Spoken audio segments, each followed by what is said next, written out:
নবীজি সাল্লাল্লাহু আলাইহি ওয়াসাল্লাম বলেন, লা ঈমানা লিমান লা আমানাতা লাহ। নবীজি বলেন, যার মধ্যে আমানতদারিতা নাই তার ঈমান নাই। ঈমান এবং আমানত এই দুইটা একে অপরের সাথে লাগানো আছে। আমানতদারিতার মধ্যে ত্রুটি দেখা দিলে ঈমানের মধ্যে ত্রুটি দেখা দেয়। এই জন্য আমানতদারিতা হলো মুমিনের ভূষণ, আর আমানতের খেয়ানত হলো মুনাফিকের অন্যতম আলামত। রাসূল আকরাম সাল্লাল্লাহু আলাইহি ওয়াসাল্লাম আমাদেরকে মুনাফিকের আলামতগুলো জানায়া দিয়েছেন। যদিও সবগুলাই কম বেশি আমাদের জানা আছে, কিন্তু আফসোস মুনাফিকের আলামতগুলো আমাদের অনেকের মধ্যে থাকার পরেও ওই আলামতগুলো নিজের থেকে বের করার ব্যাপারে আমাদের কোনো ফিকির নাই। মুনাফিকের আলামত ওটা একটা ভাইরাসের মতো, ভাইরাস। মুনাফিকের আলামতগুলোও ভাইরাস। মুনাফিকের আলামতগুলো এমন ভাইরাস, এটা মানুষের দেহের কোনো অর্গানকে নষ্ট করে না, বরং এই ভাইরাস মানুষের ঈমান ধ্বংসের কারণ হয়ে যেতে পারে। রাসূল আকরাম সাল্লাল্লাহু আলাইহি ওয়াসাল্লাম বলেন, মুনাফিকের এক নাম্বার আলামত ইদা হাদ্দাসা কাযাবা। মুনাফিক যখন কথা বলে মিথ্যা কথা বলে। ওয়া ইদা ওয়াদা আখলাফা, ওয়াদা করলে ওয়াদা খেলাফ করে। ইদা তুমিনা খানা, আমানতের খেয়ানত করে। আর এক হাদিসের মধ্যে আসছে, ওয়া ইদা তাখাসামা ফাজারা। মুনাফিকের সাথে যখন কারো একটু তর্ক বিতর্ক হয়, কথা কাটাকাটি হয়, মুনাফিক অশ্লীল মন্দ বকাঝকা করে। এই যে মুনাফিকের চার আলামত, আপনাদের এলাকার অবস্থা জানি না, আমাদের এলাকায় অনেক নামাজির মধ্যে একসাথে মুনাফিকের এই চার আলামত তার মধ্যে পাওয়া যায়। নামাজও পড়ে, মিথ্যা কথাও বলে, এমন লোক আপনাদের সমাজে মনে হয় নাই? নামাজ পড়ে, ওয়াদা খেলাফ করে, এমন মানুষ মনে হয় সমাজের মধ্যে নাই? নামাজ পড়ে বকাঝকা করে, এমন মানুষ মনে হয় নাই? তাহলে চিন্তা করে দেখেন, মুনাফিকের আলামত সাথে নিয়ে নামাজ পড়তেছে, বরং অনেক মানুষ তো মুনাফিকের এই আলামতগুলোকে জীবন পরিচালনার অপরিহার্য বিষয় হিসাবে ধরে নিয়েছে। আল্লাহ কানা সামিআম বাসীরা।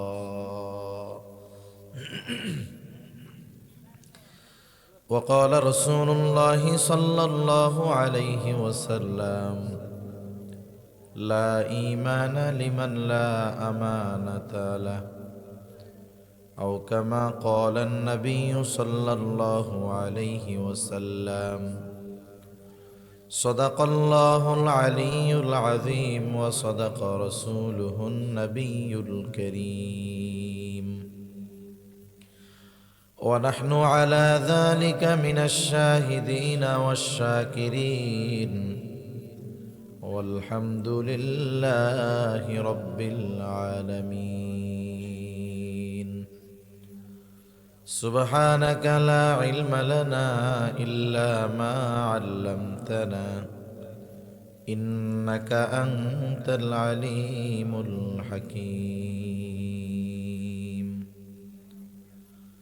اللهم صل على محمد وعلى آل محمد كما صليت على إبراهيم وعلى آل إبراهيم إنك حميد مجيد.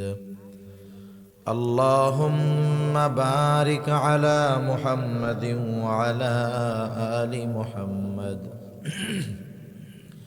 كما باركت على إبراهيم وعلى آل إبراهيم إنك حميد مجيد.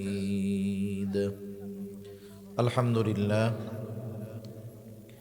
ঐতিহ্যবাহী সিলেট জেলার সুনামগঞ্জ জেলার অন্তর্গত জগন্নাথপুর লামা টুকের বাজার গড়গড়ি ইসলামী হিলফুল ফুজুল সমাজ কল্যাণ সংস্থার উদ্যোগে আয়োজিত ২১তম তফসিরুল কোরআন মাহফিলের সমাপনী অধিবেশনের সম্মানিত শ্রদ্ধেয় সভাপতি, আমন্ত্রিত উলামায়ে কেরাম, সামনে উপস্থিত মুরব্বিয়ানে কেরাম, সমবয়সী যুবক বন্ধু, স্নেহের ছোট ভাই এবং পর্দার অন্তরালে অবস্থানরতা সম্মানিতা শ্রদ্ধেয়া মা ও বোন, দয়াময় আল্লাহ রব্বুল আলামিনের দরবারে অগণিত শুকর যে মহান মালিক আমাদের হায়াতে বরকত দিয়ে সুস্থ রেখে শীতকে উপেক্ষা করে কোরআন হাদিসের মহাব্বতে কিছু কথা বলবার এবং শ্রবণ করবার সুযোগ যে মহান মালিক আমাদের দান করেছেন, সে মহান মালিককে খুশি করার জন্য মহব্বতের সাথে জবান খুলে অন্তর থেকে আমরা একবার কালিমাতুশ শুকর পাঠ করি, আলহামদুলিল্লাহ। অগণিত দুরুদ ও সালাম সৈয়দুল আম্বিয়া, আশরাফুল আম্বিয়া, খাতামুল আম্বিয়া, ইমামুল মুরসালিন, রহমাতুল লিল আলামিন মুহাম্মাদুর রাসূলুল্লাহ সাল্লাল্লাহু আলাইহি ওয়াসাল্লামের উপর। আসলে কুয়াশা পড়তেছে, ঠান্ডাও বেশ, আমার গায়েও পড়তেছে ফোটে ফোটে পানি, আর মোটামুটি ওই জায়গায় তো পড়ে জায়গা ভিজে গেছে। স্বাভাবিক, এর মধ্যে দীর্ঘ সময় বসে থাকা কঠিন। এই নিচে খড় দেওয়া ছিল, কিছু জিনিস আছে দেখতে সুন্দর না কিন্তু এটার কাম বালা, কিছু জিনিস আছে দেখতে ভালো কিন্তু এটা চোখের সৌন্দর্য, আসল কাম হয় না। আমাদের গ্রাম অঞ্চলের মাহফিলগুলোর মধ্যে আমাদের অঞ্চলে শুধু খড় বিছায়া দেয়, এটারে আপনারা কি বলেন? খেড়। ওই তো খেড় খড় একটা হইলেই হইল, এই শুধু খেড় বিছায়া দেয়। আর এখন তো একটু ডিজিটাল থেকে আমরা স্মার্ট হইতেছি না, এজন্য শুধু খেড় দিলে তো ভালো দেখা যায় না, ভালো লাগে না। উপরে একটু ত্রিপল দিলে সুন্দর দেখা যায়, কিন্তু বসার আরাম কিন্তু হয় না, তাই না? খেড় থাকলে যদি পানি এক ফোঁটা পড়ে, যেই জায়গায় পড়বে ওই জায়গা দিয়ে নিচে চলে যাবে, কিন্তু এই ত্রিপলের উপরে এক ফোঁটা পানি পড়লে আশেপাশে সব ভিজা যায়, ওই পানি বেঁধে যায়, দেখা যায় যে ওই জায়গায় পানি জমা হয়ে যায়।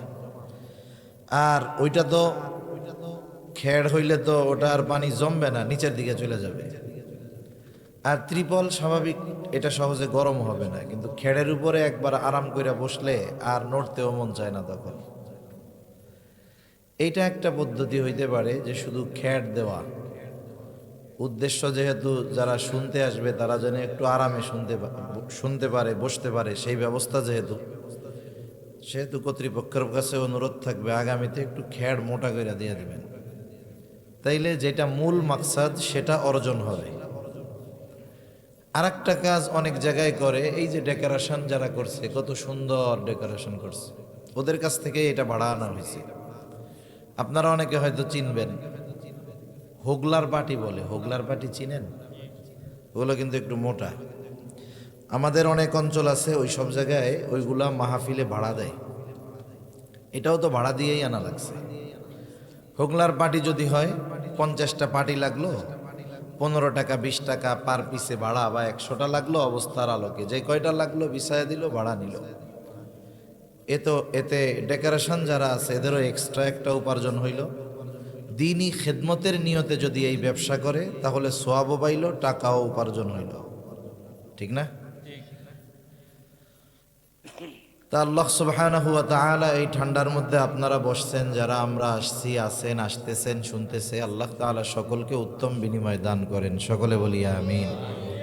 আমি বেশি সময় আপনাদের কষ্ট দিব না। পবিত্র কোরআনুল কারীমের সূরাতুন নিসা থেকে একটা আয়াত আমি আপনাদের খেদমতে তিলাওয়াত করেছি। রাসূল আকরাম সাল্লাল্লাহু আলাইহি ওয়াসাল্লামের অগণিত হাদিস থেকে একটা হাদিস পাঠ করেছি। আল্লাহ তাআলার কাছে তৌফিক চাই,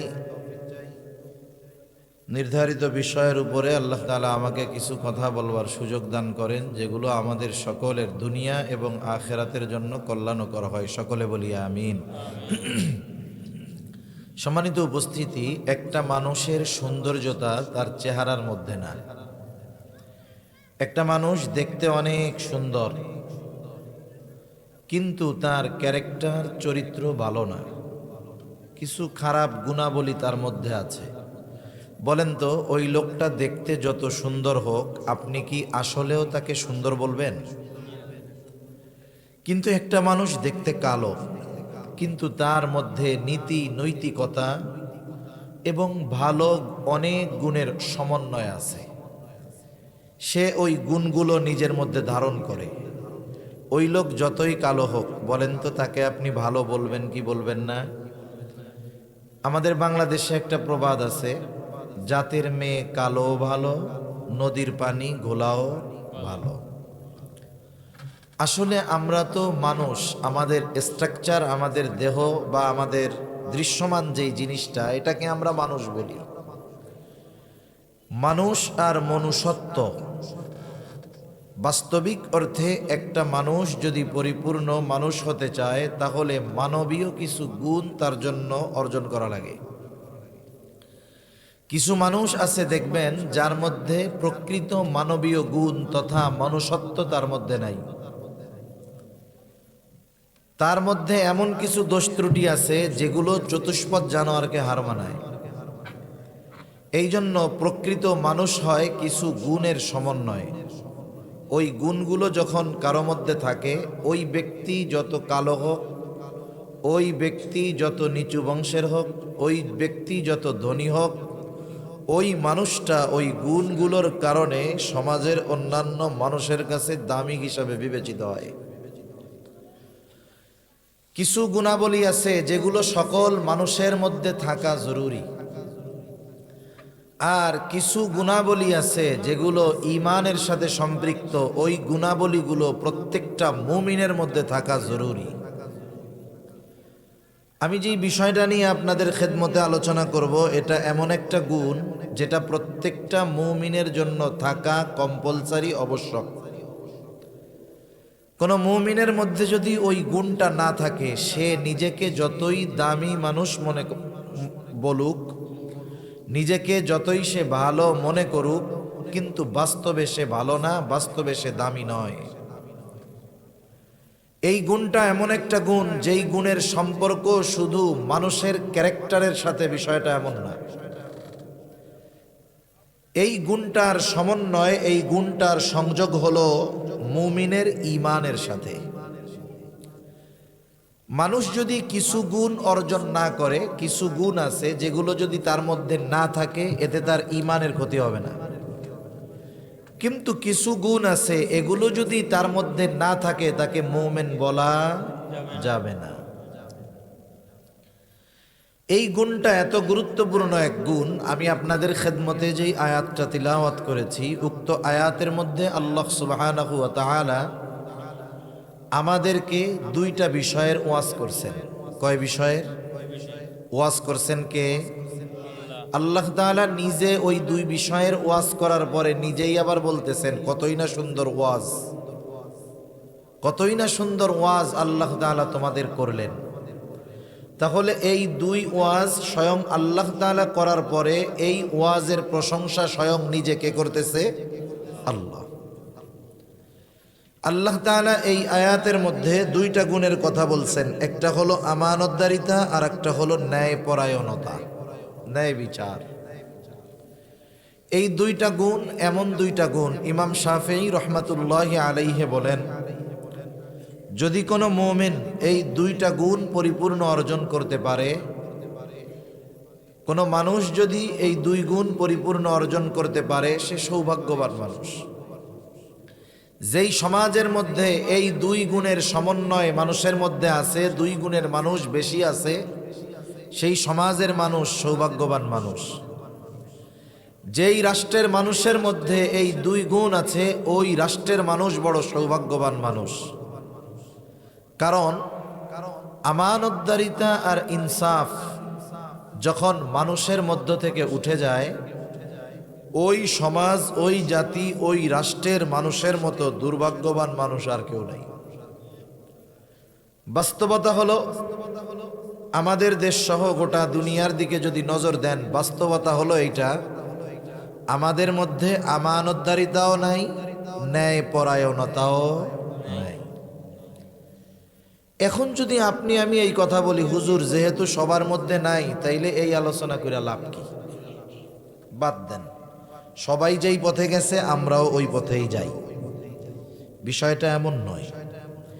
একটা পরিবর্তন তো হঠাৎ করে হয় না। পরিবর্তনের জন্য বহুত মেহনত করা লাগে, সময় ব্যয় করা লাগে। সময় ব্যয় করা লাগে পরিবর্তনের জন্য। এক নম্বরে আমাকে নিজেকে এই দুটি গুণ অর্জনের প্রচেষ্টা করতে হবে।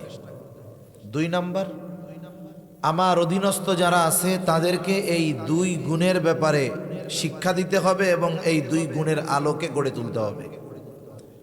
এরপরে আমি আমার প্রতিবেশী, আশেপাশের যারা আছে এদের সাথে এই দুই বিষয়ের আলোচনা করে তাদেরকে চেষ্টা করতে হবে আমানতদার এবং ন্যায়পরায়ণ বানানোর। তাহলে প্রথমে পরিবর্তনের চেষ্টা করবে ব্যক্তি নিজে, এরপরে তার অধীনস্থদেরকে পরিবর্তনের চেষ্টা করবে, এরপরে তার আশেপাশের মানুষের পরিবর্তনের চেষ্টা করবে। একটা এলাকার বা একটা গ্রামের, একটা মহল্লা যদি পরিবর্তন হয়ে যায়, আশা করা যায় এর প্রভাব আস্তে আস্তে গোটা গ্রামে ছড়ায় পড়বে। ঠিক কিনা বলেন? একটা জিনিস দেখেন, রাসূলুল্লাহ সাল্লাল্লাহু আলাইহি ওয়াসাল্লাম যখন মুসলমান কাফেরদেরকে ঈমানের দাওয়াত দিয়েছেন, হিসাব করে দেখেন তো, প্রাথমিক অবস্থায় গোপনে দাওয়াত দিছেন, কয়জন ঈমান আনছে?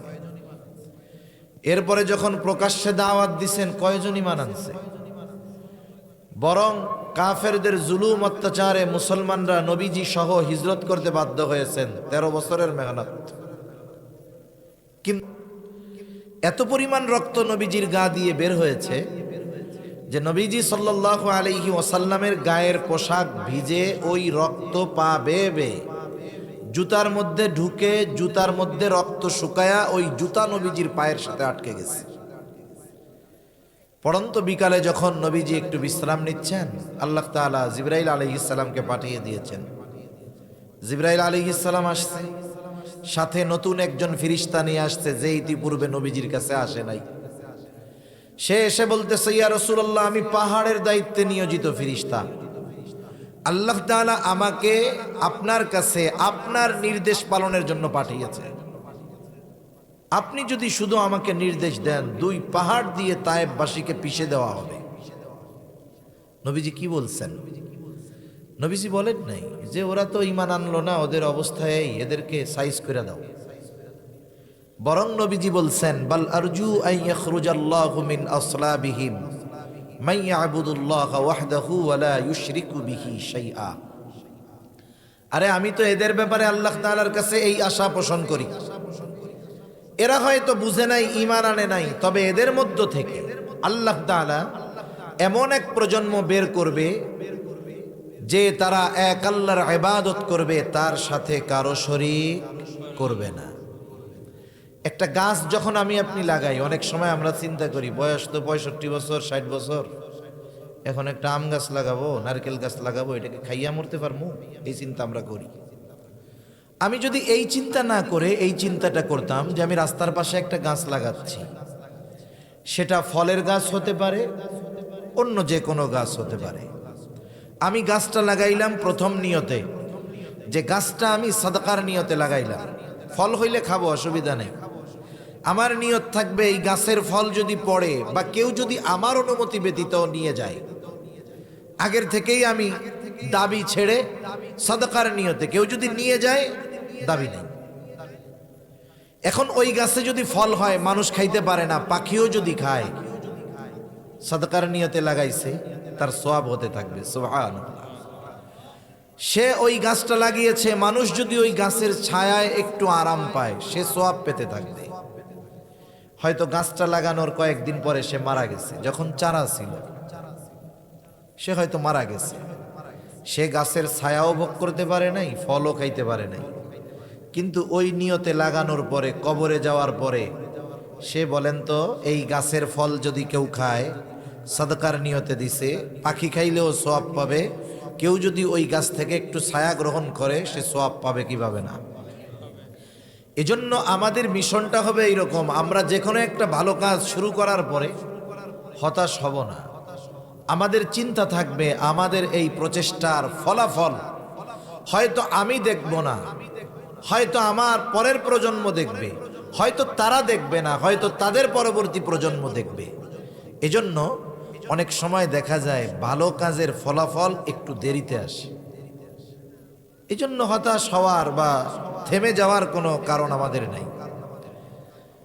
তা যে কথার থেকে এত দূরে গেলাম, যে এই যে আমরা আলোচনাগুলো করি শুনি, আমরা শুধু শ্রবণ করার মধ্যেই এটাকে সীমাবদ্ধ রাখব না, বরং এই কথাগুলো নিজে আমল করে অধীনস্থদেরকে আমল করানোর মাধ্যমে এবং সমাজের মানুষকে এই আমলের মধ্যে সন্নিবেশন করার চেষ্টা আমরা করব ইনশাআল্লাহ। আল্লাহ তৌফিক দান করেন। আল্লাহ তাআলা কি বলতেছেন আয়াতের মধ্যে? আল্লাহ তাআলা বলেন, ইন্নাল্লাহা ইয়া'মুরুকুম আন তু'আদ্দুল আমানাতি ইলা আহলিহা ওয়া ইযা হাকামতুম বাইনান নাসি আন তাহকুমু বিল আদল। আল্লাহ রাব্বুল আলামিন বলেন, নিশ্চয়ই আল্লাহ তোমাদেরকে নির্দেশ দিচ্ছেন, আদেশ দিচ্ছেন, আন তু'আদ্দুল আমানাতি ইলা আহলিহা, যে তোমরা আমানত তার হকদারের কাছে ফিরায়া দাও। 2 নাম্বার, ওয়া ইযা হাকামতুম বাইনান নাস আন তাহকুমু বিল আদল, তোমরা যখন মানুষের মধ্যে বিচার আচার করবা, ন্যায় বিচার করবা। আল্লাহ তাআলার 1 নাম্বার আদেশ যে আমানত তার হকদারের কাছে ফিরায় দাও, পৌঁছায়া দাও। এই আয়াতের শানে নুজুলের দিকে গেলে আলোচনা বেশ লম্বা হয়ে যাবে। মুফাসসিরিনে কেরাম বলেন, যদিও এটা একটা ঘটনাকে কেন্দ্র করে আয়াতটা আল্লাহ নাজিল করেছেন, তবে এই হুকুমের মাধ্যমে সকল ধরনের আমানত এর মধ্যে সন্নিবেশিত হয়ে গেছে। সব ধরনের আমানত এর দ্বারা উদ্দেশ্য।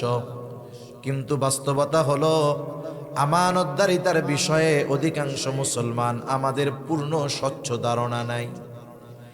আমরা অনেক সময় আমানতদারিতাকে শুধু লেনদেনের মধ্যে সীমাবদ্ধ করে ফেলি, যার কারণে অনেক ভালো মানুষ আছে, দিনদার মানুষ আছে, আমানতদারিতার ব্যাপারে ব্যাপক ধারণা না থাকার কারণে ওই নামাজি ভালো মানুষগুলো কোন সময় যে আমানতের খেয়ানত করে বসে সে সেটা নিজেও জানে না। এই জন্য যেহেতু আমানতদারিতার সম্পর্ক শুধু আমলের সাথে এমনটা নয়, বরং আমানতদারিতার সম্পর্ক হলো ঈমানের সাথে। নবীজি সাল্লাল্লাহু আলাইহি ওয়াসাল্লাম বলেন, লা ঈমানা লিমান লা আমানাতা লাহ। নবীজি বলেন, যার মধ্যে আমানতদারিতা নাই তার ঈমান নাই। ঈমান এবং আমানত এই দুইটা একে অপরের সাথে লাগানো আছে। আমানতদারিতার মধ্যে ত্রুটি দেখা দিলে ঈমানের মধ্যে ত্রুটি দেখা দেয়। এই জন্য আমানতদারিতা হলো মুমিনের ভূষণ, আর আমানতের খেয়ানত হলো মুনাফিকের অন্যতম আলামত। রাসূল আকরাম সাল্লাল্লাহু আলাইহি ওয়াসাল্লাম আমাদেরকে মুনাফিকের আলামতগুলো জানায়া দিয়েছেন। যদিও সবগুলাই কম বেশি আমাদের জানা আছে, কিন্তু আফসোস মুনাফিকের আলামতগুলো আমাদের অনেকের মধ্যে থাকার পরেও ওই আলামতগুলো নিজের থেকে বের করার ব্যাপারে আমাদের কোনো ফিকির নাই। মুনাফিকের আলামত ওটা একটা ভাইরাসের মতো। ভাইরাস, করোনা ভাইরাস দেখা যাইতো নাকি? কিন্তু ওই ভাইরাস যদি কারো দেহে ভালো মতো বিস্তার করতে পারতো, লাঞ্চ ফুসফুসকে যদি আক্রান্ত করে ফেলতে পারতো, ওই লোকের জন্য বাঁচা প্রায় অসম্ভব হয়ে যেত। মুনাফিকের আলামত গুলাও ভাইরাস। করোনা ভাইরাস মানুষের লাঞ্চ ফুসফুসকে নষ্ট করে দেয়, হয়তো সেই কারণে মারাও যেতে পারে। কিন্তু মুনাফিকের আলামত গুলো এমন ভাইরাস, এটা মানুষের দেহের কোনো অর্গানকে নষ্ট করে না, বরং এই ভাইরাস মানুষের ঈমান ধ্বংসের কারণ হয়ে যেতে পারে। রাসূল আকরাম সাল্লাল্লাহু আলাইহি ওয়াসাল্লাম বলেন, মুনাফিকের 1 নাম্বার আলামত ইদা হাদ্দাসা কাযাবা, মুনাফিক যখন কথা বলে মিথ্যা কথা বলে। ওয়া ইযা ওয়াদা আখলাফা, ওয়াদা করলে ওয়াদা খেলাফ করে। ইযা তুমিনা খানা, আমানতের খেয়ানত করে। আর এক হাদিসের মধ্যে আসছে ওয়া ইযা তাখাসামা ফাজারা, মুনাফিকের সাথে যখন কারো একটু তর্ক বিতর্ক হয়, কথা কাটাকাটি হয়, মুনাফিক অশ্লীল মন্দ বকাঝকা করে। এই যে মুনাফিকের 4 আলামত, আপনাদের এলাকার অবস্থা জানি না, আমাদের এলাকায় অনেক নামাজির মধ্যে একসাথে মুনাফিকের এই 4 আলামত তার মধ্যে পাওয়া যায়। নামাজও পড়ে, মিথ্যা কথাও বলে, এমন লোক আপনাদের সমাজে মনে হয় নাই? নামাজ পড়ে, ওয়াদা খেলাফ করে, এমন মানুষ মনে হয় সমাজের মধ্যে নাই। নামাজ পড়ে বকাঝকা করে, এমন মানুষ মনে হয় নাই। তাহলে চিন্তা করে দেখেন, মুনাফিকের আলামত সাথে নিয়ে নামাজ পড়তেছে, বরং অনেক মানুষ তো মুনাফিকের এই আলামতগুলোকে জীবন পরিচালনার অপরিহার্য বিষয় হিসাবে ধরে নিয়েছে। যেমন আপনাদের পাশে একটা মোটামুটি বড় বাজার আছে, তাই না? বাজার আছে, বাজারে ব্যবসায়ী আছে। এখন তো এমন এক জামানা, কোনো ব্যবসায়ী সত্য কথা কয় না। আপনি গিয়া হুজুর ওয়াজ দিবেন যে দেখেন ব্যবসা করতেছেন, শুধু লাভই কইরেন না, এই ব্যবসার মাধ্যমে জান্নাতও পাওয়া যায়।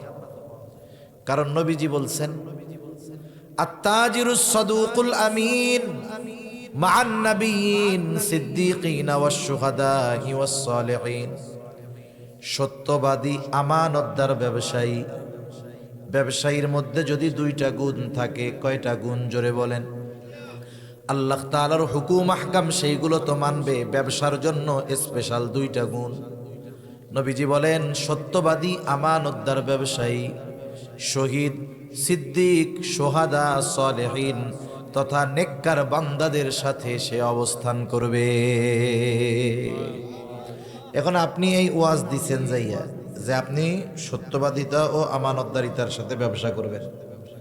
এখন সে বলবে, হুজুর মিথ্যা ছাড়া ব্যবসা চলে না। সে যদি মনে করে যে এই মিথ্যা তার জন্য বৈধ, অনেকে মনে করে ব্যবসার ক্ষেত্রে মিথ্যা কথায় অসুবিধা নেই, এইয়া যদি সে মনে করে, তাহলে মিথ্যা বলা কি? আমার একটু জোরে বলেন তো, জোরে বলেন। কবিরা গুনাহ।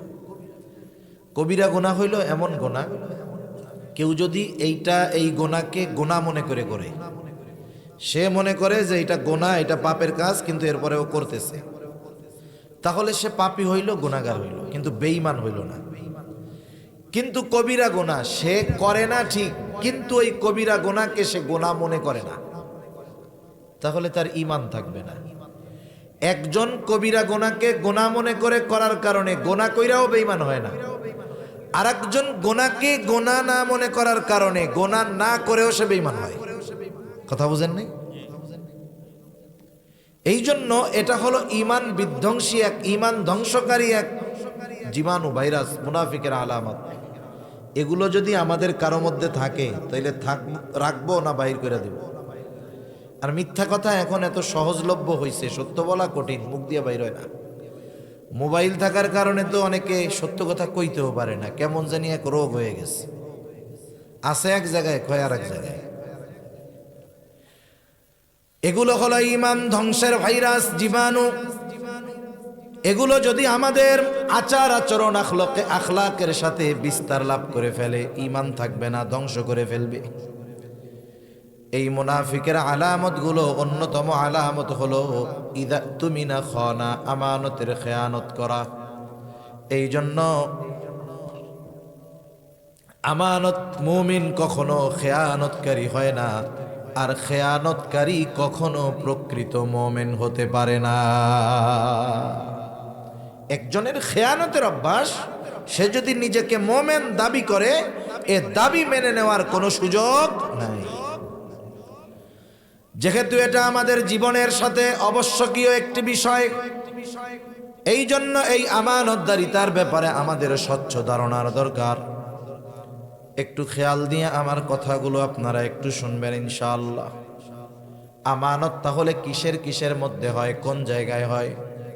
1 নাম্বার, আমানতদারিতা হয় লেনদেনের মধ্যে, লেনদেনের ক্ষেত্রে হয় আমানত। লেনদেনের ক্ষেত্রে আমানতের বিষয়টা আমাদের কম বেশি সকলের জানা আছে। এই জন্য আমার আপনার কাছে যদি কারো সম্পদ আমানত থাকে, জমি আমানত থাকে, টাকা পয়সা আমানত থাকে, ওই যিনি আমানত রেখেছেন তিনি যদি ভুলেও যান, তাহলে আমার আপনার দায়িত্ব হলো নিজ দায়িত্বে ওই হকদারের হক তার কাছে ফিরাইয়া দেওয়া। যে আমার কাছে পায় তার মনে নাই, তার মনে থাক আর না থাক, আমার যেহেতু মনে আছে, আমি এই আমানতের বস্তুটা তার কাছে ফিরাইয়া দিই।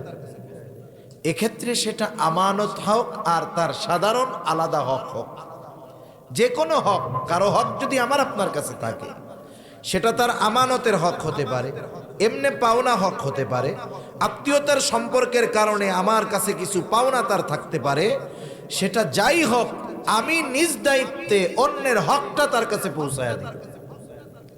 কারণ মনে রাখতে হবে, আমাদের দুনিয়া থেকে যেন আল্লাহ তাআলা আমাদেরকে এমনভাবে নেন যেই সময় আমার কাছে যেন কোনো মানুষের হক না থাকে। আল্লাহর হক যদি থাকে, আল্লাহ চাইলে মাফ করে দিতে পারেন, কিন্তু আমার কাছে যদি কোনো মানুষের হক পাওনা থাকে, কিয়ামতের দিন ওই মানুষটা যদি বিপদে পড়ে যায়, আর আমার কাছে যেই হক সে পাইতো সেই হক যদি কিয়ামতের দিন সে চেয়ে বসে, তাহলে আমার উপায় থাকবে না, আমার নেকি দিয়ে তার হক আদায় করতে হবে। আমি এই বিষয়টা নিয়ে বেশি লম্বা করব না, আলোচনাও অনেক লম্বা করব না। এজন্য অনুরোধ, অনেক আত্মীয় স্বজনের সম্পদ অনেক সময় আমার আপনার মধ্যে থাকে, অনেক সময় প্রতিবেশীর কিছু সম্পদ আমি দখল করে খাই, কিন্তু আমি জানি এটার মালিক সে। আত্মীয় স্বজনেরটা আমি খাই, আমি জানি এটার মালিক সে। আমার আপনার উচিত মালাকুল মউত আসার আগে এই হকগুলো প্রকৃত মালিকের কাছে পৌঁছায়া দেওয়া, না হলে আখিরাতে নাজাত পাওয়া কঠিন হয়ে যাবে। লেনদেনের ক্ষেত্রে সর্বোচ্চ স্বচ্ছতা আমরা অর্জন করব ইনশাআল্লাহ। বলেন, জোরে বলেন ইনশাআল্লাহ। আমার কাছে যে যা পায় আমি দিয়ে দিব, প্রয়োজনে আত্মীয় স্বজনের সম্পদ আছে একটু বেশি দিয়ে দিব, অসুবিধা নাই। আমি যদি দুনিয়ায় একটু মানুষকে ছাড় দেই, আল্লাহ তাআলা হয়তো আখিরাতে আরো বড় ছাড় দিয়ে আমাকে মাফ করে দিবে। তাহলে 1 নাম্বার আমানত হয় লেনদেনের মধ্যে, 2 নাম্বার কথাও হয় আমানত। রাসূল আকরাম সাল্লাল্লাহু আলাইহি ওয়াসাল্লাম বলেন, ইযা হাদ্দাসার রাজুলু সুম্মা ইলতাফাতা ফাহিয়া আমানাতুন। নবীজি বলেন, যখন কেউ কোনো কথা বলে আর এদিকে সেদিকে তাকায়, ফাহিয়া আমানাতুন, ওই কথাটাও আমানত হয়ে যায়। অথচ আমাদের খাসলাত, আমাদের অভ্যাস হলো এর ব্যতিক্রম। কেউ যদি কোনো কথা আমার আপনার কাছে বলার পরে বলে, হুজুর আপনার কাছে বললাম, আপনি আর কারো কাছে বলিয়েন না। এই যে আমাকে অন্য কারো কাছে বলতে মানা করছে, এইবার আমি যতক্ষণ এই কথা আরেকজনের কাছে না বলি, ততক্ষণ আমার আর ভালো লাগে না। সে আমার চোখের আড়াল হওয়ার আগে আমি আরেকজনকে ডাক দিয়া বলি, শোনো, ওই লোক আমার কাছে এই কথাগুলো বলছে, আমি তোমাকে বললাম, তুমি কিন্তু কাউরে কইও না। দোস্ত আর এক দোস্তরে বলে, দোস্ত শুধু তোকে বললাম, তুই কিন্তু কাউকে বলিস না। এখন ওই লোক কি করে, চিন্তা করে যে হুজুররেও তো কারো কাছে বলতে মানা করছিল, হুজুর যেহেতু একজনের কাছে কইছে, আমারও মনে হয় একজনের কাছে কওয়া জায়েজ আছে। এইবারও আর একজনের কাছে বলবে, দেখ হুজুর কি মিথ্যা কথা কইতে পারে না, হুজুর অমকের ব্যাপারে আমাকে এই কথা বলছে, আমি তোমাকে বললাম, তুমি কিন্তু কাউরে বইলো না। ও চিন্তা করবে, ওরে তো বলছিল কারো কাছে না বলতে, একজনের কাছে কইছে, আমারও মনে হয় একজনের কাছে বলা জায়েজ আছে। এইবার ও আরেকজনরে বলে, আমি তোমারে বললাম, তুমি কারো কাছে বইলো না। এইভাবে সকালের কথা দুপুর হইতে হইতে 100 জনের কাছে পৌঁছায়া গেছে। যে যাকে বলে শুধু বলে, আমি তোমারে বললাম, তুমি কাউরে বইলো না। বলেন তো, যেই কথা কারো কাছে বলা মানা ছিল, সেই কথা যখন 100 জনের কাছে পৌঁছায়া গেল, এখন কি খেয়ানত একটা আছে নাকি 100টা হয়ে গেছে? অথচ আমি বলছিলাম একজনের কাছে, কথা পৌঁছায় গেছে 100 জনের কাছে। 100 জনের কাছে পৌঁছানোর জন্য দায়ী হলাম আমি। কারণ হাদিসের মধ্যে আসছে, দুনিয়ায় যখন কেউ কোনো ভালো কাজের সূচনা করে, ওই ভালো কাজ দুনিয়ায় যতদিন চলে, যতজন করে ভালো কাজের সূচনা যার দ্বারা হয়েছে, সে কবরে শুয়া শুয়া ওই ভালো কাজের সওয়াব পাইতে থাকে।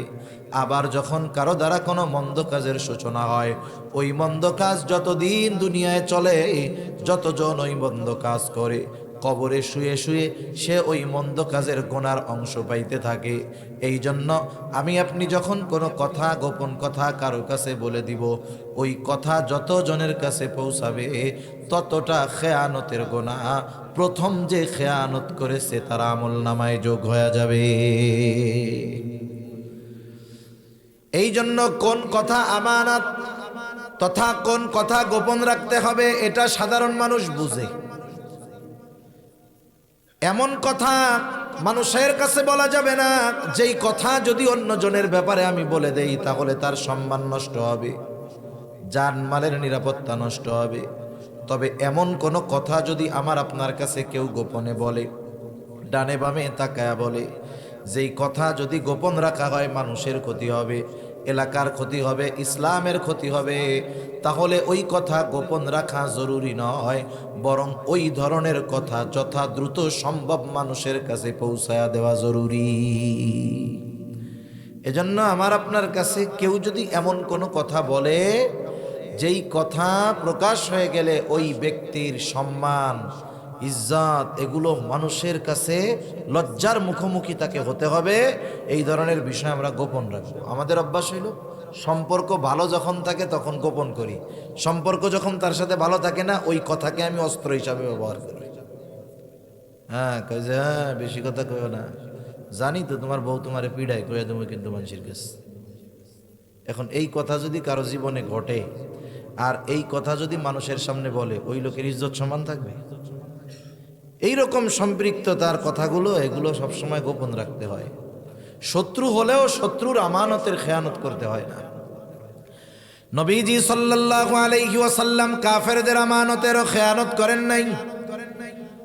যখন তিনি হিজরত করবেন মদিনার উদ্দেশ্যে, যেই রাত্রে রওনা হবেন, চতুর্দিক দিয়া কাফেররা নবীজির ঘর ঘিরা রাখছে। নবীজিও জানে চতুর্দিকে ঘর ঘেরা, কাফেররা সশস্ত্র অবস্থায় আসছে নবীজিকে হত্যা করার জন্য। নবীজি হযরত আলী রাদিয়াল্লাহু তাআলা আনহুকে নিজের ঘরে রেখে নিজের বিছানায় শুয়াইয়া নবীজি হিজরতের সফর শুরু করেছেন। কেন? কারণ নবীজির কাছে কাফেররাও নির্দ্বিধায় আমানত রাখত। নবীজি যখন সফর শুরু করবে, নবীজির কাছে কাফেরদের কিছু আমানতের মাল ছিল। হযরত আলী রাদিয়াল্লাহু তাআলা আনহুকে নবীজি সব বুঝাইয়া দিলেন, আমানতের বস্তুগুলো বুঝাইয়া দিলেন। বললেন, আলী, প্রত্যেকটা সম্পদ তার মালিকের কাছে ফিরাইয়া দেওয়ার পরে তুমি হিজরতের সফর শুরু করবা। চিন্তা করে দেখেন, যাদের জুলুম অত্যাচারের কারণে নবীজির দেশ ছাড়া লাগতেছে, যেই কাবার জন্য নবীজির কত মায়া মোহাব্বত ভালোবাসা, যাদের অত্যাচারের কারণে নবীজির হিজরত করা লাগতেছে, যেই মানুষগুলো নবীজির ঘরের চতুর্দিকে ঘিরে নবীজিকে হত্যা করার জন্য আসছে, নবীজি ওই মানুষগুলোর আমানতের বস্তুর ব্যাপারেও কতটা সতর্ক ছিলেন। সেই জন্য শত্রুর আমানতের খেয়ানত আমরা করব না। 3 নাম্বার দায়িত্ব আমানত। সকল ধরনের দায়িত্ব আমানত। এখন তো এমন এক জামানা, মানুষ দায়িত্ব কিনতে চায়, কোটি কোটি টাকা দিয়ে দায়িত্ব কিনে। অনেকে যেমন রাষ্ট্রীয় সরকারি কিছু চাকরি করে, সরকারি অধিকাংশ চাকরি হলো জনগণের সেবা করা, কাজ করা। 15 লাখ ঘুষ দিয়া জনগণের জানমালের নিরাপত্তা দিতে চায়। এখন যে 15 লাখ ঘুষ দিয়া চাকরি নিল, মনে করেন ও কি করবে? সেবা করবে, ট্রাক ঠেকায়া চান্দা উঠাবে, ঠিক না? এখন তো মানুষ দায়িত্ব কিনতে চায়, দায়িত্ব নেওয়ার প্রতিযোগিতা করে। কারণ ওই মানুষগুলো বোঝে না দায়িত্ব কত বড় আমানত।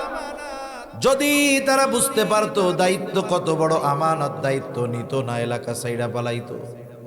সাহাবা একরামের জামানা এমন ছিল। এক সাহাবীর ব্যাপারে এমন বর্ণনা আছে, আলোচনা হয়েছে রাষ্ট্রের একটা দায়িত্ব তাকে দেওয়া হবে, তার অনুপস্থিতিতে যারা আলোচনা করছে তাদের মধ্য থেকে একজন আইসা ওই সাহাবীরে বলতেছে, ভাই, আজকে ওই জায়গায় একটা বিষয় আলোচনা হয়েছে, আমরা মোটামুটি আলোচনা করছি, ওই বিষয়ের দায়িত্বটা তোমারে দেওয়া হবে। আমরা তো দায়িত্ব পাওয়ার খবর পাইলে আরো খুশি হই, মিষ্টি বিলাই। ওই সাহাবী চিন্তা করতেছে, হায়রে আমাকে যদি দায়িত্বটা দিয়ে দেয় তাহলে অবস্থাটা কেমন হবে। বিকালবেলা জানছে দায়িত্ব দেওয়া হতে পারে, দেওয়া হয় নাই। এই সাহাবী রাতের বেলায় গাঠি গুঠি নিয়ে এলাকা ছেড়ে চলে গেছে। কিসের ভয়ে? যদি দায়িত্ব দিয়ে দেয় তাহলে আমার কি হবে। এই মানুষেরা দায়িত্ব নিতে ভয় পাইতো, আর আমরা টাকা দিয়ে দায়িত্ব কিনতে যাই। ইমাম আজম আবু হানিফা রহমাতুল্লাহি আলাইহি, খলিফা মনসুর ইমাম আবু হানিফাকে বলছে, ও ইমাম, আপনি প্রধান বিচারকের দায়িত্ব গ্রহণ করেন। সবার সামনে খলিফা প্রস্তাব দিয়েছে ইমাম আবু হানিফাকে। ইমাম আবু হানিফা সাথে সাথে খলিফার প্রস্তাব ফিরাইয়া দিল। খলিফা প্রচন্ড রাগ হয়ে গেছে, কত বড় সাহস, এত বড় অফার, এত বড় পুরস্কারের ঘোষণা আমি দিলাম, দায়িত্বের ঘোষণা দিলাম, যেই দায়িত্ব পাবার জন্য কত মানুষ আশা করে, আর আমি নিজের থেকে এত বড় সম্মানজনক দায়িত্বের প্রস্তাব দিলাম, নিল না। রাগে হাতের চাবুক দিয়া ইমাম আবু হানিফার গায়ে একটা বাড়ি মেরে দিয়েছে। খলিফা মনসুর যখন রাজপ্রাসাদে ফিরে গেছে, খলিফা মনসুরের চাচা বলে, ও মনসুর, কাজটা তুমি ভালো করো নাই। ইমাম আবু হানিফার গায়ে চাবুক দিয়ে বাড়ি মারছো, কাজটা ভালো করো নাই, ক্ষমা চাও। খলিফা নিজে গিয়ে ক্ষমা চাবে, তার একটু লজ্জা লজ্জা লাগে। খলিফা তার বিশ্বস্ত একজনকে পাঠায় দিল, যাও ইমাম আবু হানিফার কাছে গিয়ে আমার পক্ষ থেকে তুমি ক্ষমা চাইবা, মাপ চাইবা। সাথে সাথে এক থলে স্বর্ণ মুদ্রা দিয়ে দিল, বলল, শোনো, তুমি আমার পক্ষ থেকে মাপ চাইবা এবং এই হাদিয়াটা তুমি ইমাম আবু হানিফার কাছে দিবা। সাথে সাথে এটাও বলবা, আপনি যদি এই হাদিয়াটা গ্রহণ করেন তাহলে খলিফা নিশ্চিত হবে যে আপনি তাকে মাফ করে দিয়েছেন। লোকটা ইমাম আবু হানিফার কাছে এসে বলে, ইমাম আবু হানিফা, খলিফা মনসুর আপনার সাথে যে আচরণ করেছে তার জন্য তিনি লজ্জিত, ক্ষমা চেয়েছেন, ক্ষমা করে দেন। ইমাম আবু হানিফা তো নববী সিফতের অধিকারী। আমাদের নবীজি ছিলেন ক্ষমার সাগর। নবীজি প্রতিশোধ পরায়ণ ছিলেন না, ক্ষমা পরায়ণ ছিলেন। ইমাম আবু হানিফাও বললেন, ঠিক আছে। এইবার ওই লোক ওই এক থলে স্বর্ণ মুদ্রা ইমাম আবু হানিফার কাছে দিয়ে বলে, ধরেন, খলিফা এটা আপনার জন্য হাদিয়া দিয়েছে। আপনি যদি খলিফার এই হাদিয়া কবুল করেন তাহলে খলিফা নিশ্চিত হবে যে আপনি তাকে মাফ করে দিয়েছেন। যদি গ্রহণ না করেন তাইলে উনি ভাববে মাফ করেন নাই। ইমাম আবু হানিফা বলতেছে, না, আমি মাফ করে দিছি। লোকটা বারবার জোরাজুরি করতেছে, বলে, আপনি রাখেন, কোনো অসুবিধা নাই।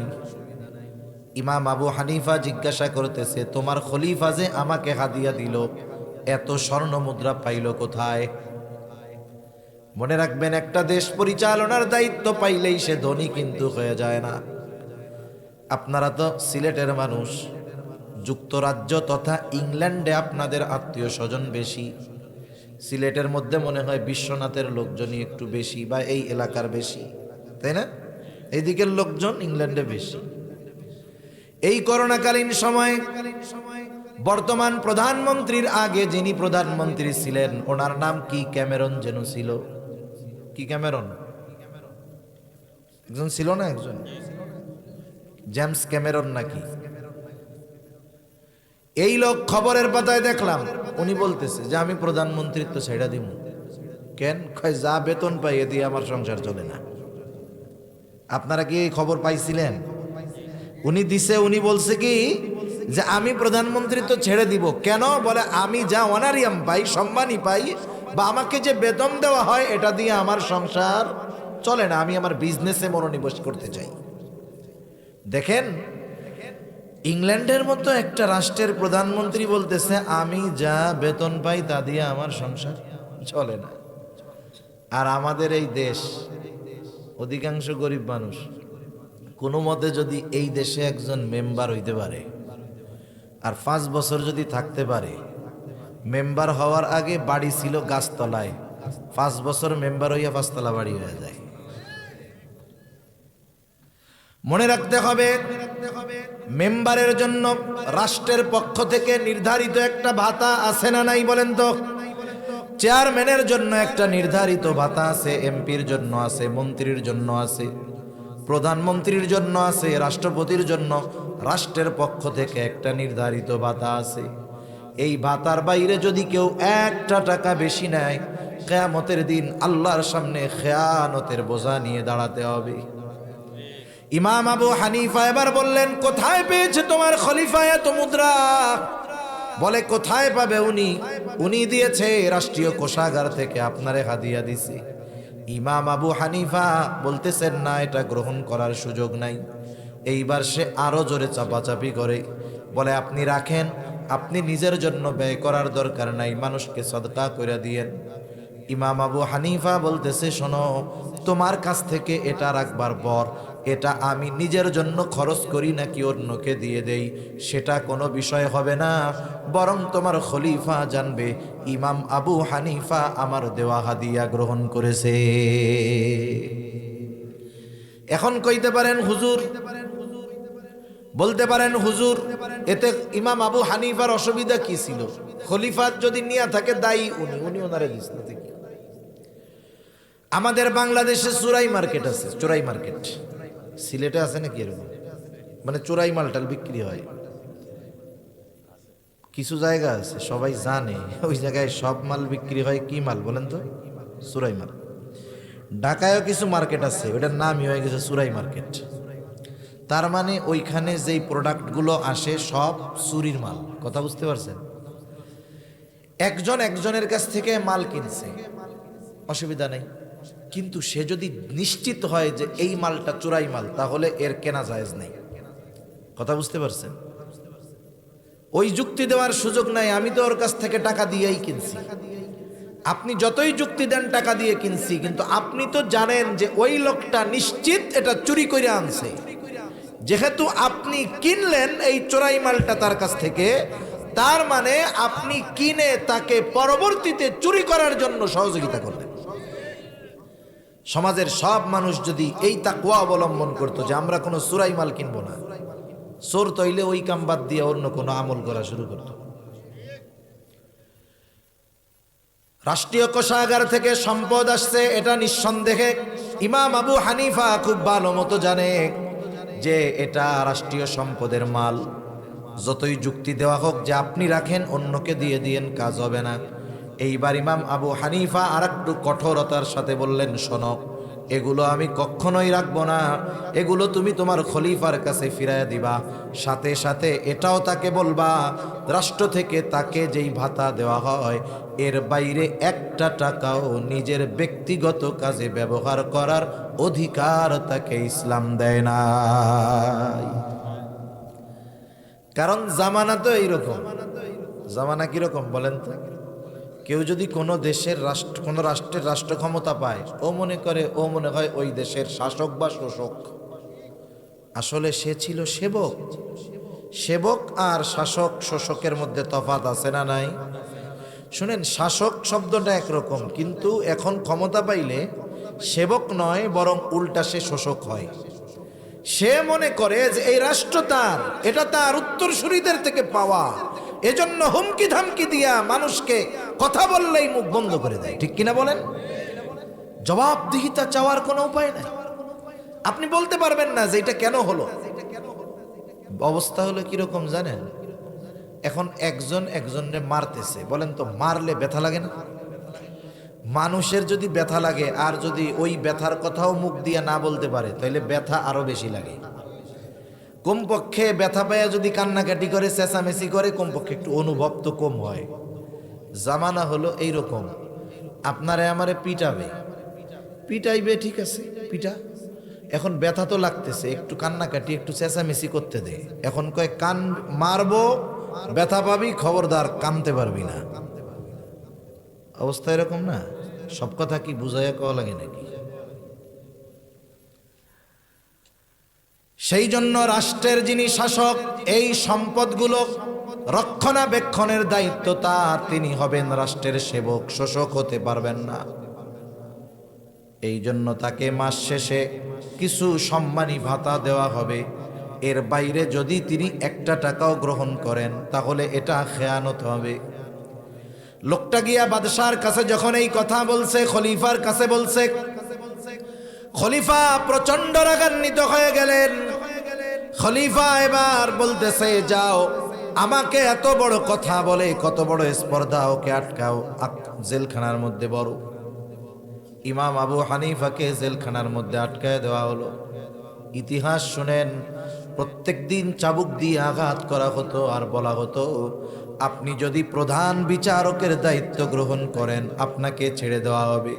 ইমাম আবু হানিফা চাবুকের আঘাত সহ্য করেছেন, জুলুম সহ্য করেছেন, তবু তিনি প্রধান বিচারকের দায়িত্ব গ্রহণ করেন নাই। ঐতিহাসিকদের থেকে দুইটা মত পাওয়া যায়, বর্ণনা পাওয়া যায়।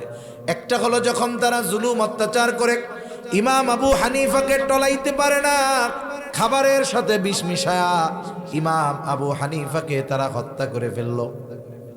আর একটা বর্ণনায় পাওয়া যায় যখন তিনি প্রচণ্ড রকমের অসুস্থ হয়ে গেলেন, এবার ওনাকে বাড়িতে পাঠিয়ে দেওয়া হলো, গৃহবন্দী করে ফেরা হলো।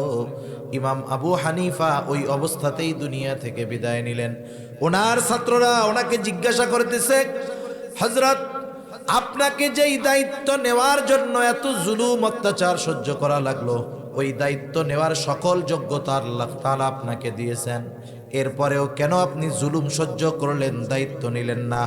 ইমাম আবু হানিফা বলতেছে, শোনো, আমি যেই দায়িত্ব নেই নাই সেই দায়িত্বের ব্যাপারে আল্লাহ আমাকে জিজ্ঞাসা করবে না, কিন্তু যদি আমি ওই দায়িত্বটা গ্রহণ করি আর যদি ওই দায়িত্ব পালন করতে গিয়ে কারো প্রতি কোনো ন্যূনতম অবিচার হয়ে যায়, কিয়ামতের দিন আল্লাহ তাআলার সামনে আমাকে খেয়ানতের বোঝা নিয়ে উঠতে হবে। কারণ আবু দাউদের হাদিস, নবীজি সাল্লাল্লাহু আলাইহি ওয়াসাল্লাম বলেন, আমাদের কাউকে যখন কোনো দায়িত্ব দেওয়া হয়, কেউ যদি ওই দায়িত্বের সূচ পরিমাণ খেয়ানত করে, কি পরিমাণ, জোরে বলেন, গুলো মেনে নেওয়া আমানাত, আদেশটাও আমানাত, নিষেধটাও আমানাত। মনে করেন নামাজ পড়তে হবে, আদেশ দিয়েছেন কে? জবান খুলে বলেন। এখন কেউ যদি আল্লাহ তাআলার এই আদেশ অমান্য করে, তাহলে এক নাম্বার আদেশ অমান্য করার কারণে হলো খেয়ানাত। দুই নাম্বার, সে যদি নামাজটা নাই পড়ে, বলেন তো গুনাহ আছে না নাই? এই নামাজ না পড়ার গুনাহও হবে, আদেশ অমান্য করার কারণে খেয়ানতকারীও হবে। এইবার হলো নিষেধ। আল্লাহ তাআলা বলেন, বান্দা হারাম খায়ও না, অন্যেরটা মেরে খায়ও না, সুদ খেও না, হারাম থেকে বাঁচো, হারাম খায়ও না, মদ খায়ও না, জুয়া খেইলো না, ঘুষ খায়ও না। এখন কেউ যদি এই হারাম খায়, বলেন তো গুনাহ হবে কি হবে না? নিষেধ অমান্য করার কারণে এক গুনাহ, আবার নিষেধ অমান্য কইরা যেই পাপটা করবে, সুদ খাইলে সুদের আলাদা গুনাহ আছে, ঘুষ খাইলে ঘুষের আলাদা গুনাহ আছে, হারাম খাইলে আলাদা গুনাহ আছে, অন্যের জমি যদি অন্যায়ভাবে দখল দেয় আলাদা গুনাহ আছে। এই জন্য আদেশ নিষেধগুলোও কিন্তু আমানাত। 5 নম্বর, আমার আপনার সন্তান সন্ততি আমানাত। আল্লাহ তাআলা জানায় দেন, এই সন্তান সন্ততি আমার আপনার কাছে আমানাত। এই জন্য এদের হক আদায় করতে হবে। কেমনে? এদের হক আদায় করতে হবে এদেরকে দ্বীন শিক্ষা দেওয়ার মাধ্যমে। এজন্য আল্লাহ তাআলা কোরআনুল কারীমের মধ্যে বলেন, ইয়া আইয়ুহাল্লাযীনা আমানু কু আনফুসাকুম ওয়া আহলিকুম নারা। আল্লাহ তাআলা বলেন, হে ঈমানদারেরা, নিজেকে জাহান্নামের আগুন থেকে বাঁচাও, অধীনস্থদেরকেও বাঁচাও। নিজেকে কেমনে বাঁচাইবা? ঈমান আনছো, আল্লাহর আদেশ নিষেধ মান্য করার মাধ্যমে নিজেরে বাঁচাও। অধীনস্থ আছে, এদের ব্যাপারে কি করবা? বলে এদেরকে জাহান্নাম থেকে বাঁচানোর পদ্ধতি শেখানোর মাধ্যমে তুমি এদের হক আদায় করে জাহান্নাম থেকে বাঁচানোর চেষ্টা করো। এই জন্য অধীনস্থ যারা আছে, সন্তান সন্ততি যারা আছে, এরা আমাদের কাছে আমানত হওয়ার কারণেই কিয়ামতের দিন আল্লাহ তাআলা আমাকে আপনাকে, আমার আপনার অধীনস্থদের ব্যাপারে জিজ্ঞাসা করবে। নবীজি সাল্লাল্লাহু আলাইহি ওয়াসাল্লাম বলেন, কুল্লুকুম রাঈন ওয়া কুল্লুকুম মাসউলুন আন রাইয়াতিহি। নবীজি বলেন, তোমরা প্রত্যেকেই দায়িত্বশীল, প্রত্যেককে তার দায়িত্বের ব্যাপারে জিজ্ঞাসা করা হবে। এই জন্য সন্তান সন্ততি যারা আছে, দুনিয়া কামানো শেখানোর আগে এদেরকে জরুরতে দিন শিক্ষা দেওয়া প্রত্যেকটা অভিভাবকের উপরে জরুরি, এবং ওই দিন শিক্ষা পাওয়াটা প্রত্যেকটা সন্তানের তার অভিভাবকের কাছে হক। যদি এই হকটা আদায় না করে খেয়ানতকারী হবে। আমার আপনার জানমাল আমার আপনার কাছে আমানত। আল্লাহ তাআলা বলেন, ইন্নাল্লাহা আশতারা মিনাল মুমিনিনা আনফুসাহুম ওয়া আমওয়ালাহুম বিআন্না লাহুমুল জান্নাহ। আল্লাহ তাআলা বলেন, মুমিনের জান এবং মালকে তিনি জান্নাতের বিনিময়ে ক্রয় করে নিয়েছেন। মূলত জান্নাতের মালিক হইলাম আমরা, আর আমাদের জানমালের মালিককে একটু জোরে বলেন। এই জন্য জানমাল আমার আপনার কাছে আমানত। আমানতের জিনিসের মাসালা হইল ব্যবহার করার অনুমতি নাই, কিন্তু আল্লাহ তাআলা বড় মেহেরবান, বড় দয়ালু। আমানতের এই জানমাল আমাদের ব্যবহার করার অনুমতি দিয়ে দিছে, তবে একটা সীমানা দিয়ে দিছে যে বান্দা এই সীমানার মধ্যে জানমাল ব্যয় করো, কোনো অসুবিধা নাই। তোমার নিজের ভালো খাইতে মন চায় ভালো খাও, ভালো পড়তে মন চাও পড়ো, কোনো অসুবিধা নাই। পরিবার পরিজনের জন্য ব্যয় করো। এক হাদিসের মধ্যে আসছে, পরিবারের জন্য যেটা ব্যয় করা হয় এটাও সদকা। তোমার প্রতিবেশী অভাবী দরিদ্র, তাকে তুমি খাওয়াও দাও, কোনো অসুবিধা নাই। দিনী কাজে ব্যয় করো, অসুবিধা নাই। মাদ্রাসায় দাও, মসজিদে দাও, মাহফিলে দাও, কোনো অসুবিধা নাই। কিন্তু খবরদার, এই টাকা দিয়ে এমন কোনো কাজে অংশগ্রহণ করবা না, এমন কোনো কাজ এই টাকা দিয়ে করবা না যেটা করলে গুনাহ হয়। এই জন্য গুনার কাজে টাকা পয়সা ব্যয় করা যাবে, মাঝে মধ্যে ওই টাকা দিয়ে বিড়ি সিগারেট কিনে খাওয়া যাবে, কিন্তু যাবে বিড়ি সিগারেট খাওয়া যাইব? বিড়ি সিগারেট খাইলে দুই খেয়ানত একসাথে হয়। বিড়ি সিগারেট খেলে উপকার হয় না? আরে উপকার নাই, ক্ষতি আছে। কিসের ক্ষতি হয়? শুধু মালের ক্ষতি না জানেরও ক্ষতি? জান মাল দুইটাই আমানত। সিগারেট খাইলে মালেরও ক্ষতি হয়, জানেরও ক্ষতি হয়।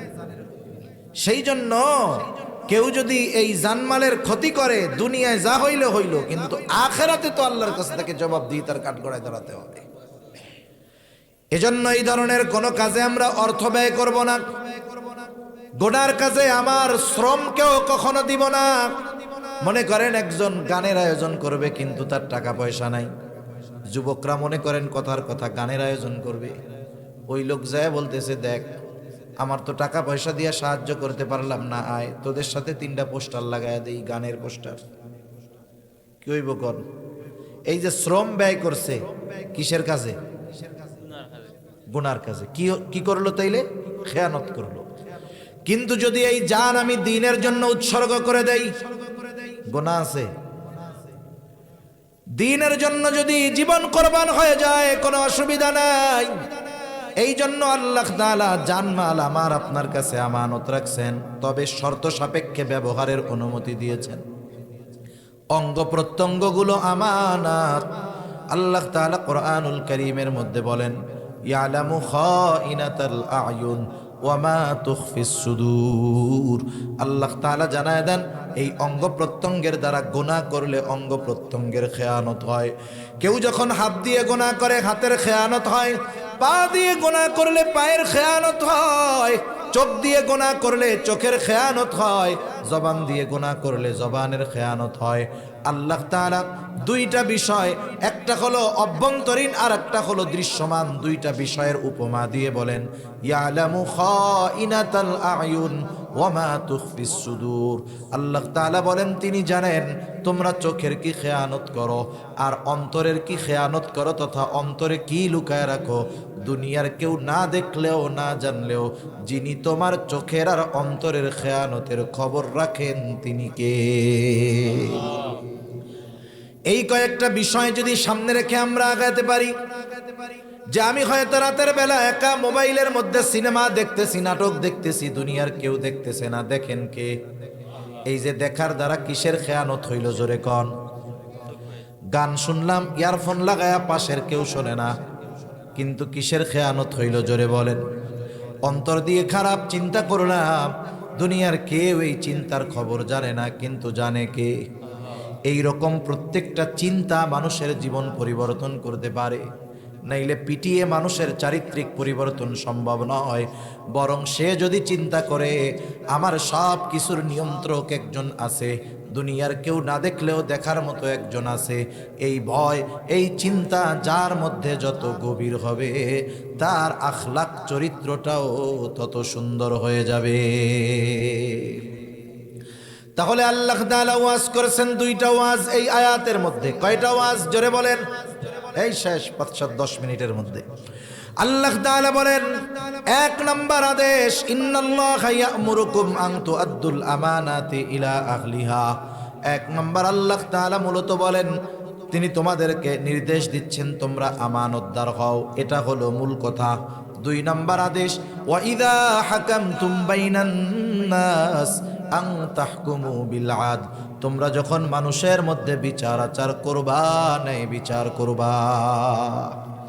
এখানে দুইটা বিষয়, একটা হলো যখন আমার বিচার হবে, হইতে পারে না অনেক সময় যে মানুষ আমার কোনো বিষয়ের বিচার করতেছে, আমাকে ন্যায় বিচার মানার মন মানসিকতা অর্জন করতে হবে। একটা ন্যায় বিচার হইছে, রায় আমার বিপক্ষে গেছে, এটা লিগ্যাল, আমাকে মেনে নিতে হবে যে এটা আমার বিপক্ষে গেলেও এটাই সঠিক রায়। এক নাম্বার সমস্যা, আমাদের সবার মধ্যে এই রোগ আছে, আমরা ন্যায় বিচার মানতেও রাজি নেই।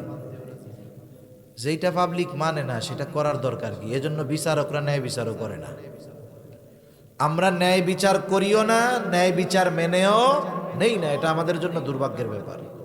আর যদি একটু পাওয়ার থাকে, ক্ষমতা থাকে, তাইলে তো ও অবিচার করলেও ওইটারে ন্যায় বিচার বানানোর চেষ্টা করে, মানে অপরাধ করলেও ওইটারে ভালো কাজ বানানোর চেষ্টা করে ফেলে। অথচ একটা দুইটা ঘটনা বলি, কষ্ট হবে না তো? শেষ করে দিই। দেখেন, খলিফাতুল মুসলিমিন হযরত ওমর রাদিয়াল্লাহু তাআলা আনহু, আমরা তো যদি সমাজের একজন প্রভাবশালী নেতা গোছের মানুষরে পাই, চিন্তা করি যত তেল মাইরা ওনার মন জোগানো যায়। উনি যদি দেশের সবচাইতে বড় অপরাধীও হয়, আমরা ওনার সামনে মিছিল মারি, অমুক ভাইয়ের চরিত্র ফুলের মতো পবিত্র। মানে যত মিথ্যা আর তেল মাইরা ওনার নজরে কিভাবে আসতে পারি এই চিন্তা আমাদের থাকে। শাসকদের মন যদি জোগানো হয় অবৈধ পন্থায়, এটা বড় একটা খারাপ কাজ।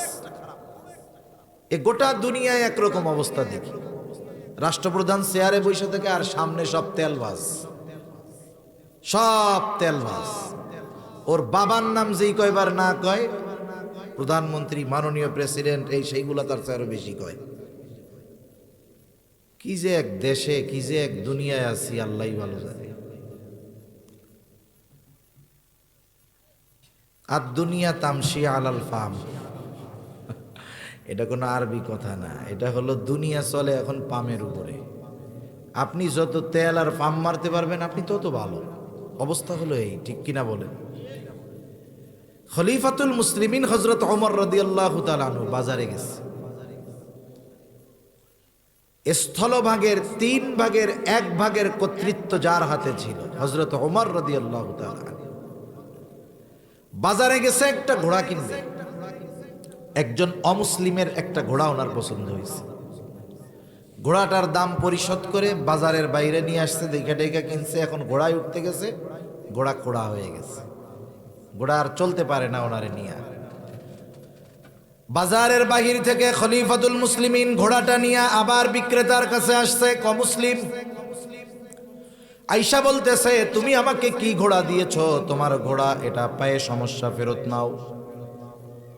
এইবার লোকটা খলিফার সাথে তর্ক করতেছে, চিন্তা করেন। বলে, না খলিফা, আমি আপনার কাছে ভালো ঘোড়া বিক্রয় করছি। খলিফা বলে, না, তোমার ঘোড়া মন্দ। দুইজনের মধ্যে কথা চলতেছে। হযরত ওমর রাদিয়াল্লাহু তাআলা আনহু ওই ইহুদিকে বলতেছে, তোমার আর আমার মধ্যে ফয়সালার জন্য তৃতীয় আরেকজনকে নির্বাচিত করো। ইহুদি নিজের ধর্মের কাউকে ডাকে নাই, মুসলমান একজনকে ডাকছে, তার নাম হলো সুরাই। বলতেছে, খলিফা, আমার আর আপনার মধ্যে সুরাই ফয়সালা দিবে, সে যা ফয়সালা দিবে আমরা সেটা মাইনা নিব। চিন্তা করেন, একজন ইহুদি, সে নিজের ধর্মের কাউকে ডাকে নাই, বরং একজন মুসলমানকে ডাকছে, কারণ তার অন্তরের মধ্যে এই বিশ্বাস ছিল, আমি যদি আর এক ইহুদিরে ডাকি ও খলিফারে তেল মারতে গিয়া রায়টা আমার বিপক্ষে দিয়া দিবে। কিন্তু মুসলমান ন্যায় বিচারক, আমি যদি একজন মুসলমানকে আমাদের উভয়ের মাঝে ফয়সালাকারী বানাই, খলিফাকে তেল মারতে যাবে না, কারণ মুসলমান ন্যায়পরায়ণ, সঠিকটাই সে সমাধান দিবে। হায়রে, এমন এক জামানা ছিল অমুসলিমেরাও আমাদের ব্যাপারে সর্বোচ্চ আস্থাভাজন, আস্থাশীল ছিল। এইবার শুরাইহ দুইজনের কথাই সুন্দরভাবে শুনলেন। এবার তিনি বলেন, খলিফা আপনি কি চান? হযরত ওমর রাদিয়াল্লাহু তাআলা আনহু বলে, আমি চাই সে এই ঘোড়াটা ফেরত নিবে।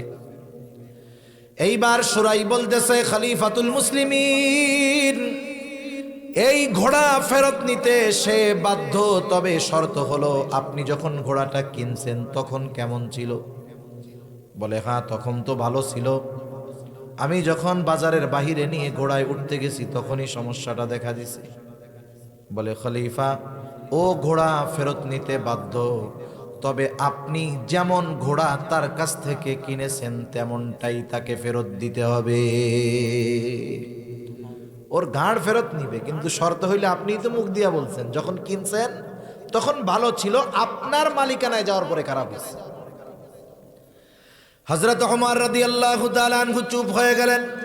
বলেন তো, রায় খলিফার পক্ষে গেছে না বিপক্ষে গেছে?